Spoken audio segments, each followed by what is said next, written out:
Good morning mga bay, panibagong araw na naman mga bay.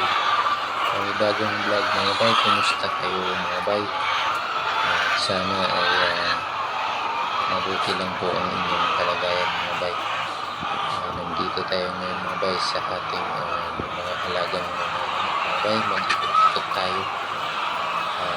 Mayroon po tayong sasagutin na katanungan ng isa nating followers mga bay.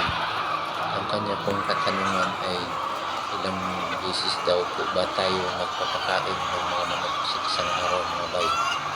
So sa kalagayan namin ngayon dito mga bay kasi medyo hindi maganda yung panahon, minsan masyadong mainit, minsan naman masyadong malamig. So kapag masyado pong mainit mga bay ay hindi po kami nagbibigay ng tanghali. Bali sa isang araw po kasi ay 3 beses po dapat tayo nagpapakain. Umaga, alas 7, tapos alas 11 ng tanghali at alas 3 ng hapon. Pero depende po yan sa panahon mga bay. Kasi minsan po ay masyadong mainit ang panahon, kaya ang nangyayari po ay umaga at hapon lang po kami nagpapakain. Alas 7 ng umaga at saka alas 4 ng hapon. Pero kapag malamig naman po ang panahon mga bay, ay nagpapakain po kami ng alas 8 ng umaga, alas 11 ng tanghali at alas 3 ng hapon mga bay. So ang amin pong diskarte mga bay ay halimbawa ang pagkain mo ay 15, ang binibigay po namin sa umaga ay 8. Hindi po kami bababa sa 8. Tapos sa tanghali ay bibigyan mo naman siya ng 4 na sako, ay magiging 12 na sa mga bay. Tapos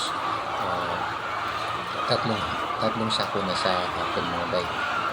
Dahil para pag gabi na mauubos na nila yung feeds, at saka pag sindi mo na maglang araw mga bay ay manipis na yung feeds. Ang sakto nun pag alas 8 simot na yung pakain mo mga bay. So yun po yung aming diskarte dito mga bay.